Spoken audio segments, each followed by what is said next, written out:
Hi, I want to teach you how to use modal verb, should, would, and could. I'm going to show you how to use it correctly. Ngiye kwereka uburyo bworoshye ushobora gukoreshamo aya magambo mu buryo bukoroheye. Ni gute rero? Would, could, and should are polite expressions. Ni ukuvuga ngo would and could ni amagambo dukoresha mu gihe dukeneye kuvugana ikinyabupfura. Polite. Should. The word should is often used to give advice. Dukoresha iri jambo should igihe dukeneye kugira umuntu inama. Urugero hano. You look sick, you should see a doctor. Urimo uragaragara nk'umuntu urwaye agakwiye kujya kwa muganga. Urumva turi kumugira inama yo kujya kwa muganga.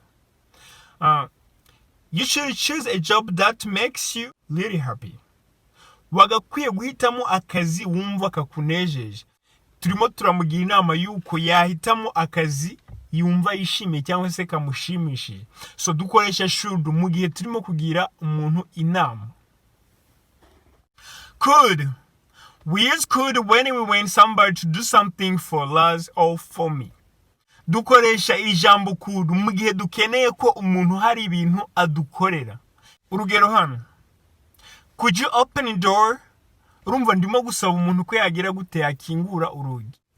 Eric, could you turn down the music, please? Eric, wagabanyije imiziki cyangwa se wagabanyije volume? Sir, could you give me hand, please?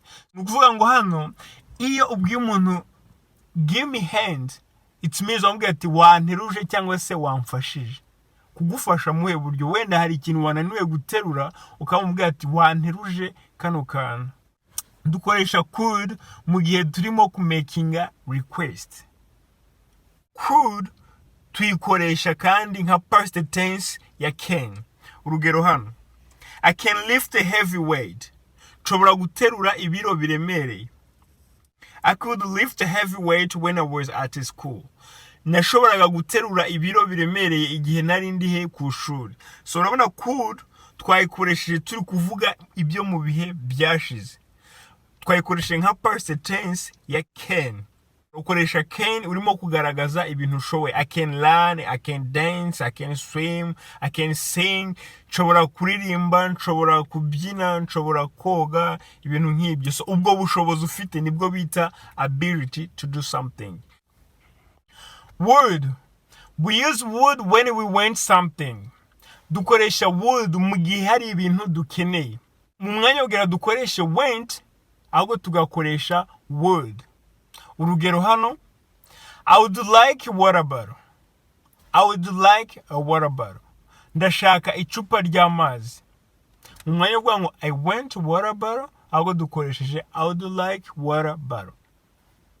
I would like make an appointment.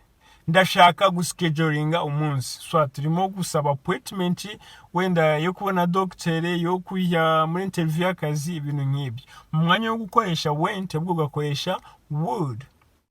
I would like ask a doctor a question. Ndashaka kubaza doctor ikibazo. Mu mwanya wo gukoresha went ahubwo dukoresheje would. Would na should and could na amagambo dukoresha mu gihe ushaka kuvuga amagambo mu kinyabupfura. Polite. Saho gusa dukoresha would mu gihe turimo kumakinga offer. Mu gihe turimo kubaza. Urugero hano. Would you like some water? Would you like some water? Ese ukeneye amazi? Would you like me to give you a ride home? Ese urashaka ko nguha ride yo kukujyana iwanyu imuhira? Ndimo kumubaza. Making offer. Icyitonderwa. Modal verb never change their form. Do not add s, ed, or ing form. Modal verb ntabwo ziya zihinduka.